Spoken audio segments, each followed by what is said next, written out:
राजस्थान में बदलाव की बात कर रहे हैं। दूसरी तरफ आज जो धर्मेंद्र प्रधान ने इस्तीफा दिया है, लेकिन अभी भी कुछ और मांगे हैं, उसको लेकर के अभी बातचीत चल रही है। तो इनको क्या लगता है कि जो प्रमुख मांग थी वो तो मान ली गई है, लेकिन जो दूसरी मांगे हैं क्या वो भी बहुत जल्द मान ली जाएंगी और इसका कितना असर होगा अब आने वाले दिनों में एजुकेशनल रिफॉर्म्स पर।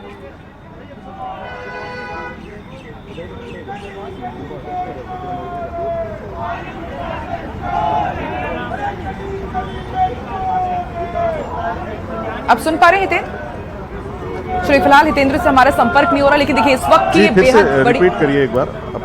हितेंद्र, आपके साथ जो यहाँ पर तमाम जो यूथ मौजूद हैं उनसे जरा पूछिए कि एक मांग तो मान ली गई है सीजेपी की कि उन्होंने इस्तीफा डिमांड किया था, इस्तीफा दे दिया गया है, लेकिन और जो दूसरी प्रमुख मांगे हैं, क्योंकि हमने देखा कि और ये लाइव तस्वीरें इस वक्त आप बने रहिए, ये लाइव तस्वीरें दिल्ली से आपको दिखा रहे हैं। केंद्रीय मंत्री जेपी नड्डा और जितेंद्र सिंह पहुंच चुके हैं। कल इन दोनों से ही मुलाकात की थी सीजेपी के प्रवक्ताओं ने, और अब आप देखिए ये दोनों यहां पर दिल्ली की सी लाइव तस्वीरें आपको दिखा रहे हैं। शिक्षा मंत्री धर्मेंद्र प्रधान ने इस्तीफा दिया है, छात्रों की जीत हुई है, सरकार ने बात मान ली है।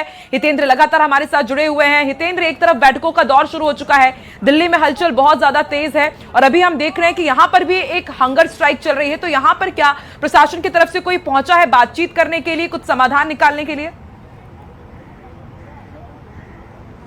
जी, फिलहाल ये 3 दिन से यहाँ जो है हंगर स्ट्राइक पे है और इनका कहना है कि इनके पास अभी तक कोई नहीं पहुंचा है। हालांकि फिर से पूछते हैं कि क्या जो आपकी हंगर स्ट्राइक जो चल रही है पिछले 3 दिन से, उस दौरान कोई प्रशासन से या कोई अन्य व्यक्ति कोई यहाँ पहुंचा है? नहीं, बिल्कुल। देखिए, इतने दुर्भाग्य की बात है आज युवाओं के लिए, ये हमारा हालचाल पूछने की बजाय मदन राठौड़ जी ये कहते हैं कि दिल्ली में जो प्रदर्शन कर रहे हैं वो भाड़े के टट्टू हैं। तो इनको अभी तक ये चीज समझ नहीं है ये कि इन भाड़े के टट्टुओं ने आज एजुकेशन मिनिस्टर का इस्तीफा छीन के वो लोग लाए हैं। तो कहीं ना कहीं ये संदेश उन लोगों के लिए, और ये अभी भी सुधरने का काम नहीं है। राजस्थान में जो चुनाव को लेके जो मुद्दे हैं, जो आपके बाकी मुद्दे हैं, उनको लेके आपकी क्या प्रशासन से बात हुई है? जो कोर्ट ने कहा था, विश्वविद्यालय प्रशासन को भी जो कहा था, क्या कोर्ट के मुताबिक, हाई कोर्ट के मुताबिक क्या विश्वविद्यालय प्रशासन उन सब मीटिंगों को कर रहा है? वहां जो है छात्र पहुंच रहे हैं या छात्र प्रतिनिधि या बाकी जो लोग हैं वो पहुंच रहे हैं? बिल्कुल। देखिए, आज की सरकार ने, आज की इस प्रशासन ने कोर्ट को भी इतना मजबूर कर दिया था कि कोर्ट की आवाज, कोर्ट के आदेशों को पालना ये लोग नहीं कर रहे थे। ये तो जैन जी जो युवा हैं, उन्होंने क्रांति लाकर धर्मेंद्र प्रधान का इस्तीफा छीना। आज प्रदेश में छात्र संघ के चुनाव बंद है। हाई कोर्ट ने सीधे सीधे आदेश जारी किए कि आप विश्वविद्यालय में मीटिंग्स करिए और जो जो समस्याएं आ रही है उनका समाधान करते। मार्च के महीने में आपको कैलेंडर जारी करना था जिसमें प्रदेश में छात्र संघ के चुनाव हो, लेकिन किसी प्रकार की मीटिंग इन्होंने नहीं की है। कोर्ट को ये कुछ आज नहीं समझ रहे, तो इसी मंच से क्या फिर से कोर्ट जाएंगे? अवमानना को लेकर कोर्ट के आदेश की अवमानना है ये, तो क्या अवमानना याचिका कोई दायर करेंगे? बिल्कुल। देखिए, कोर्ट में लगातार हमने ऐसी याचिका दायर कर रखी है, लेकिन इसी मंच से, इसी मुख्य द्वार से इस प्रशासन को झुकना होगा, राजस्थान की सरकार को झुकना होगा। और ऐसे जो मंत्री पदों पर बैठे हैं, जो परिवारवाद की राजनीति को बढ़ाना चाहते हैं, अपने बेटे पोतों को विधायक बनाना चाहते हैं, उनको झुकना होगा। प्रदेश में छात्र संघ चुनाव कराने होंगे। छात्र संघ चुनाव को लेकर आप कुछ कहना चाहते हैं? जी, छात्र संघ चुनाव तो शुरू से बहुत महत्वपूर्ण रहे हैं, क्योंकि जब मैंने भी एडमिशन लिया था तो मुझे भी बहुत दिक्कतें आई थी इस यूनिवर्सिटी में। कोई पूछने वाला नहीं है यहाँ पे, हमें पता नहीं है कहाँ पे क्या फॉर्म जमा करवाने हैं। ये चीज़ सिर्फ एक छात्र नेता ही बताता है यहाँ पे, और हमारी आवाज़ को छात्र नेता ही मजबूत करता है। तो यहाँ पे छात्र संघ चुनाव होने बहुत जरूरी है। आप कुछ कहेंगे? छात्र संघ चुनाव होने चाहिए राजस्थान के अंदर, क्योंकि यहीं से राजनीति की एक शुरुआत होती है। और देखिए, देश में जिस तरह के बदलाव, आज सिर्फ एक धर्मेंद्र प्रधान का इस्तीफा लिया गया है, लेकिन आने वाले समय में कोई ऐसा धर्मेंद्र प्रधान फिर ना आए, उसके लिए छात्र राजनीति बहुत जरूरी है।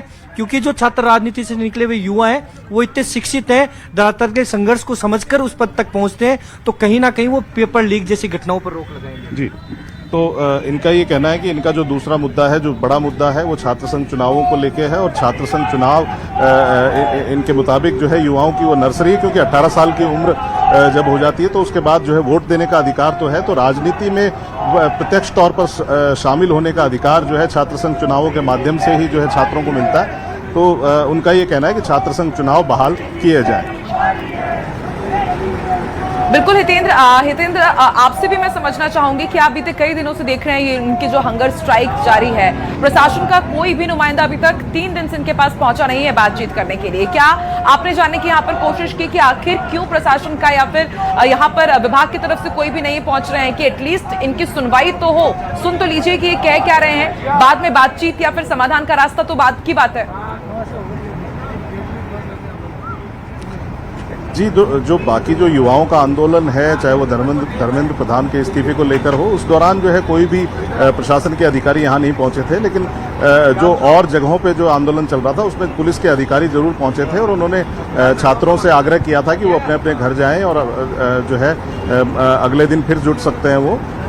ये रात के वक्त की बात है। लेकिन उसके अलावा कोई भी प्रशासनिक अधिकारी, चाहे वो छात्र संघ चुनाव हो, चाहे वो अन्य कोई मुद्दा हो, उसके लिए जो है यहाँ नहीं पहुंचा है। और इसमें पहले से ही जो है हाई कोर्ट जो है उसने निर्णय दिया था कि जो यूनिवर्सिटी है उसको सभी स्टेक होल्डर्स को साथ लेकर एक मीटिंग करनी थी और मार्च में ये एक कैलेंडर तैयार किया जाना था कि किस तरह से जो है छात्र संघ चुनाव होंगे, उनका एक खाका तैयार किया जाना था। लेकिन वो अभी तक नहीं हुआ है। तो छात्रों का कहना है कि वो फिर से हाईकोर्ट का रुख करेंगे और अवमानना याचिका जो है, जो हाईकोर्ट के जो आदेश था उसकी अवमानना की गई है और उसके खिलाफ जो है वो अवमानना याचिका लेकर कोर्ट में फिर से जाएंगे। तय था कि मार्च में आप खाका तैयार कर लेंगे, बार बार हाईकोर्ट की तरफ से भी कहा गया, छात्र भी चाहते हैं, जब सब कुछ प्रिपेयर है तो फिर आखिर ढिलाई बढ़ती कहां जा रही है, आगे इस पर कदम उठाए क्यों नहीं जा रहे?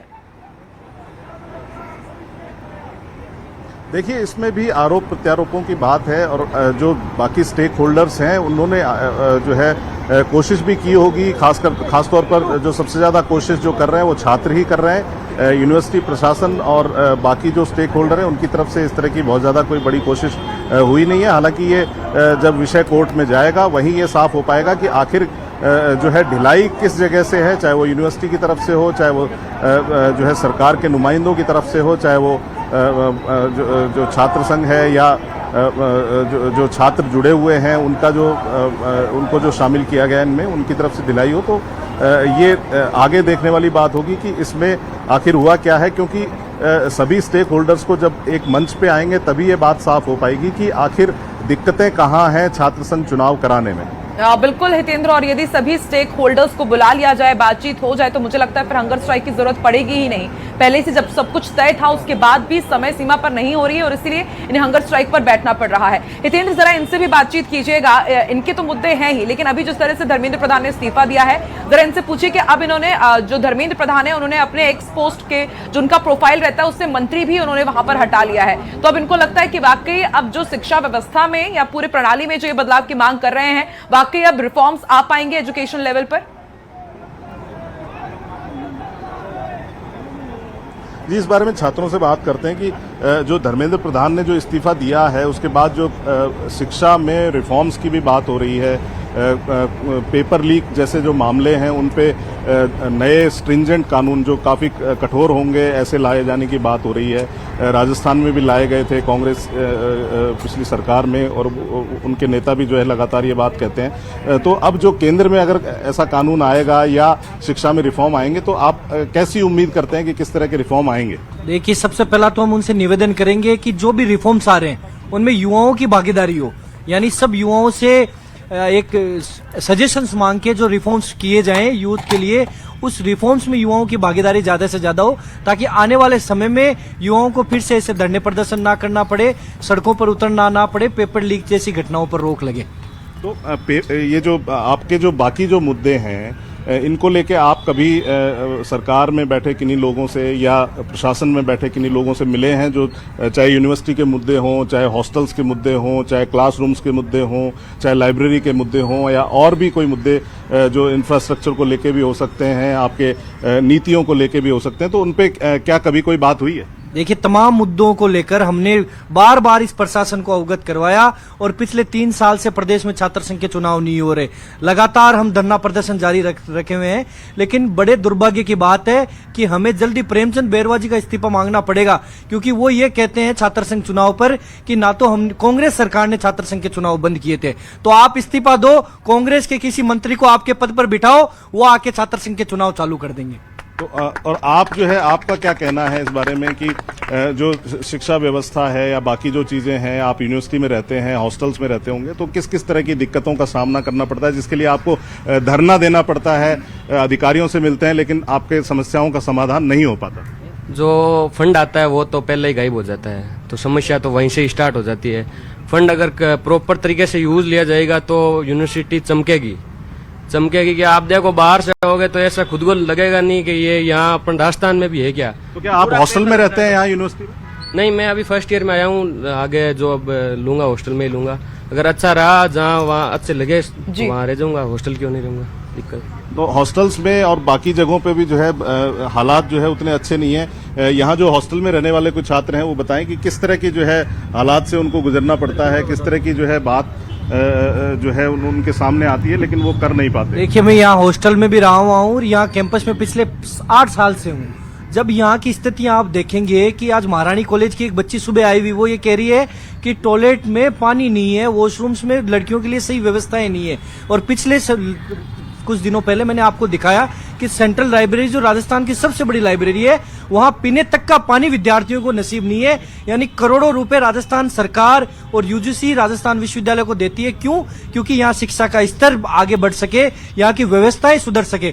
लेकिन आज राजस्थान विश्वविद्यालय के ये हालात हैं कि एक विद्यार्थी अगर टेबल कुर्सी पर बैठकर पढ़ रहा है तो ऊपर से सीधी छत गिर जाती है। वो मेंटेनेंस के नाम का पैसा, छात्र संघ के चुनाव का नाम का पैसा, स्टूडेंट वेलफेयर के नाम का पैसा, तमाम वो पैसे ये अपने घर भरने का काम करते हैं, भ्रष्टाचार करने का काम यहाँ की वाइस चांसलर कर रही है। यहाँ छात्र जो है राजस्थान विश्वविद्यालय प्रशासन जो है उस पर भ्रष्टाचार के भी आरोप लगा रहे हैं और उनका ये कहना है कि वो जब भी अपनी मांग जो जायज मांगे हैं उनको लेकर भी जाते हैं तो कभी उनकी मांगों पर ध्यान नहीं दिया जाता और उनको यही रास्ता अख्तियार करना पड़ता है कि वो या तो हंगर स्ट्राइक करें, धरने पर बैठें, नारेबाजी करें। तो यही उनके पास एकमात्र तरिका हितेंद्र, जरा इनसे ये भी